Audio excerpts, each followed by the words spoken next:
አትፍረት ክፍል 2 ከደራሲያን ዓለም የተጻፈ።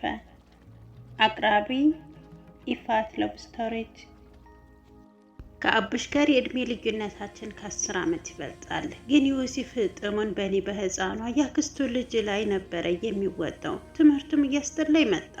አባትና እናቴንም አንድ ጊዜ ልጠይቃቸው ሲሄድ ሰው ሆኜ ሰው እስካደርጋቸው እየጓጉ የኔ ኩዮች እንዳገቡና እኔም እዛው በሆን ያጣዬ እንደነበር ብቻ ተስፋ የሚባለውን በውቢቷ ደሴ ላይ በትኞ ተመልሻለሁ። እንደዛው እያልኩ የ15 ዓመት ልጅ ሆንኩኝ። አቡሽ እንዳላረግዝ እያለ የማላቀውን ኪኒን የወር አበባ ካየሁ ጀምሮ ያስቀመኛል። አንድ ቀን ታዲያ ይህ ህልም የሚመስል እውነት ሁሌም ለማትለየ ከ4ኛ ክፍል ጀምሮ አብራኝ የነበረች ጓደኛ የነበረችና እቤት ያለብኝን የስራ ጫና የአክስቴን ልጅ ባህሪ እነግራት ስለነበር ስለ አቡሽም እንደሚያስቸግረኝ ነገርኳት። ወሲፍ እንደምንፈጽም ግን ለራሴ መልሼ አልነገርኩትም። እሷም ካልሆነ ከቤት በወጣ እንደሚሻልና ደባል ከሴቶች ጋር ብኖር እንደሚሻል ነገረችኝ።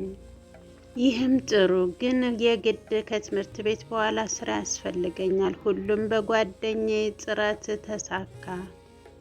አንድ ናይት ክለብ፣ ጭፈራ ቤት፣ አልጋ ማንጠፍና ቤት ማጽዳት የምሰራ እዛው ማደር እንደምችል ነገረችኝ። ኡፍ ሰርጌ እስኪመስለኝ ፈነጠስኩ። በሶስተኛው ቀን በትምህርት ቤት በዛው ሳልመለስ ቀረው። ማንም እንደማይፈልገኝ እርግጠኛ ነበርኩ። እንዳልኩትም ማንም አልፈለገኝም። እዚህ ያሉ ሴቶች ሁሉም ቀን ተኝተው ይውሉና ከትምህርት ቤት ስመለስ ሲነሱ አያቸዋለሁ። ከዛም ዝንጥ እስኪሉ ለባብሰው ተኳኩለው ወደ አመሻሹ ሲወጡ አያቸዋለሁ። ግራ ተጋብቻለሁ።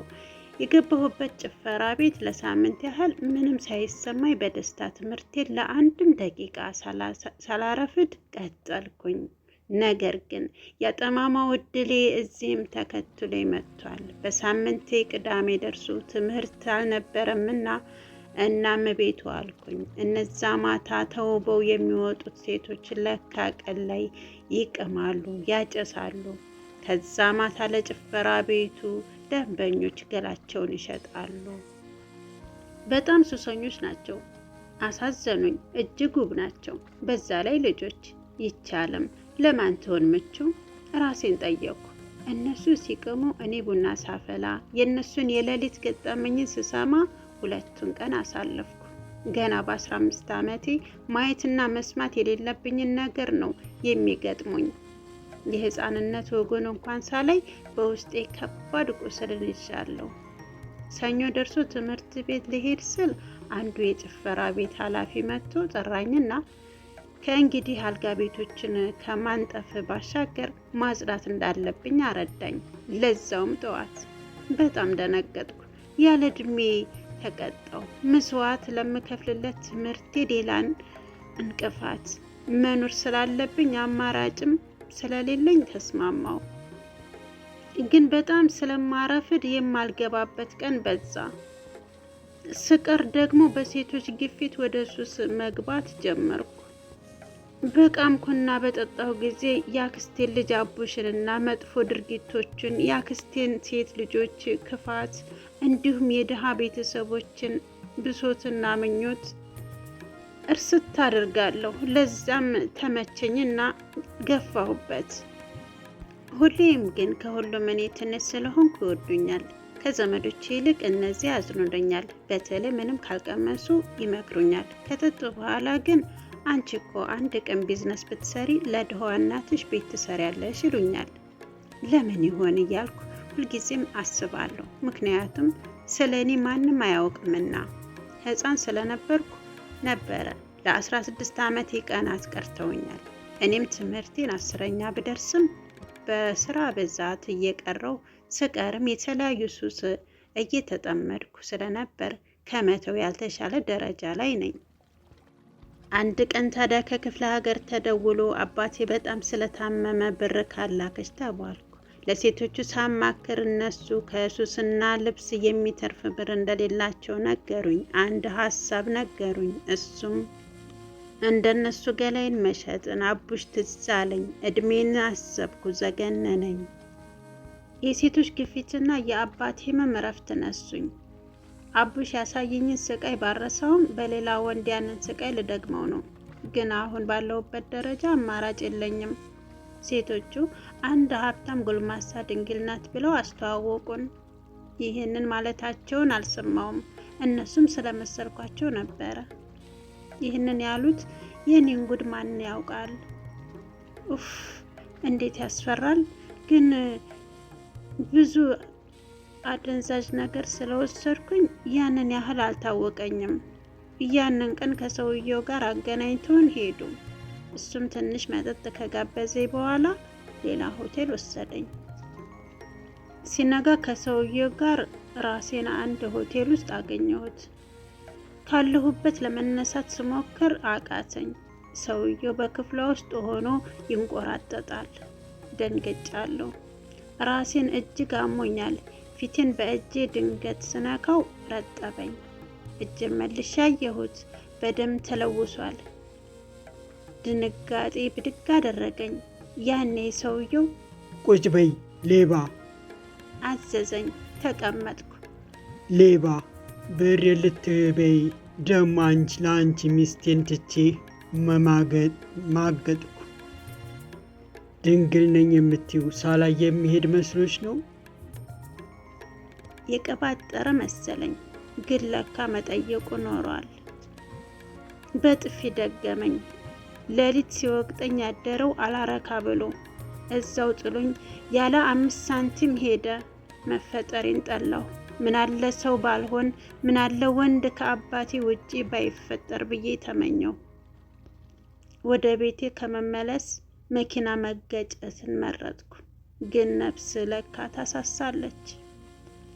እቤት እንደደረስኩ እያነባ ሁሉንም ያለፈውን ታሪክ ጨምሬ ነገርኳቸው።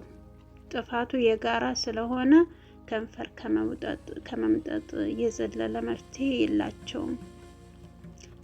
ስላለፈው ህይወቴ አዘኑ፣ አብረውኝም አለቀሱ። ከዚህ በኋላ ለሳምንት አርፌ ስራዬን ቀጥዬ ጀመርኩ። ሴት አዳሪ ሆንኩ። ጥሩ ገንዘብ አገኛለሁ። ለቤተሰቦቼ የተወሰነ እልክና ለኔ ሱስና ልብስ እችላለሁ። ህይወት ለ4 ዓመታት እንዲህ ቀጠለች። ሌላ ሰው ሆንኩ። ለነገሮች ጣጣ የለኝም። ችግር በየጊዜው ሰርፕራይዝ እያረገኝ ግን ለምጄዋለሁ። ሰው አያከብረንም፣ ይንቀናል። ችግር እንጂ ድሎት ለዚህ ያበቃን ይመስላቸዋል። ሁሉም ይፈርድብናል። መፍረድ ቀላል ነው። ሁሉም ይፈርዳል።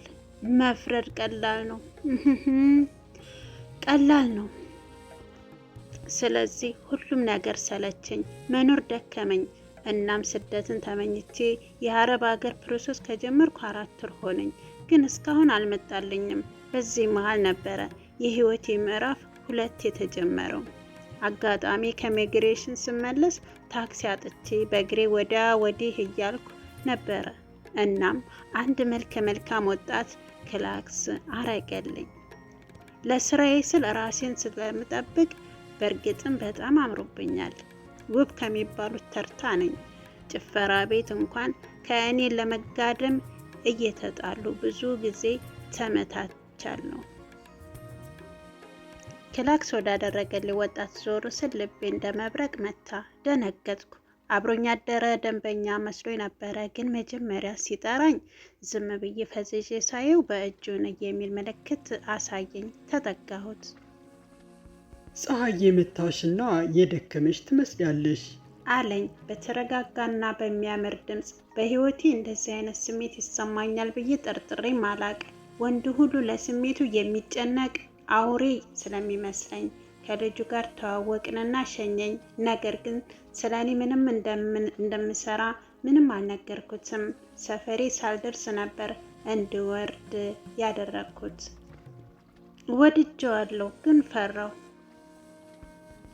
አትፍረድ ክፍል 2 ይህን ይመስል ነበረ የዛሬው ታሪካችን። በቀጣይ ፕሮግራም ክፍል 3ን ታሪኩን አስቀጥለዋለሁ። እስከ ቪዲዮ ፍጻሜ አብራችሁ ስለነበራችሁ እጅግ በጣም አመሰግናለሁ። ቪዲዮውን ሼር፣ ላይክ እያደረጋችሁ ለሌሎች ተደራሽ አድርጉ። ይህንን ቪዲዮ ስታዳምጡ የተሰማችሁን ሀሳብ በኮሜንት ሳጥን አስቀምጡልኝ። የዚህ ቻናል ቤተሰብ ያልሆናችሁ ሰብስክራይብ በማድረግ የደወል በተኗን በማጥቆር የዘወትር ቪዲዮ ግብዣ ይሆናል እያልኩ በአክብሮት እጠይቃለሁ። እስከምንገናኝ ሰናይ ጊዜ፣ ቸር ሁሉ ይግጠመን።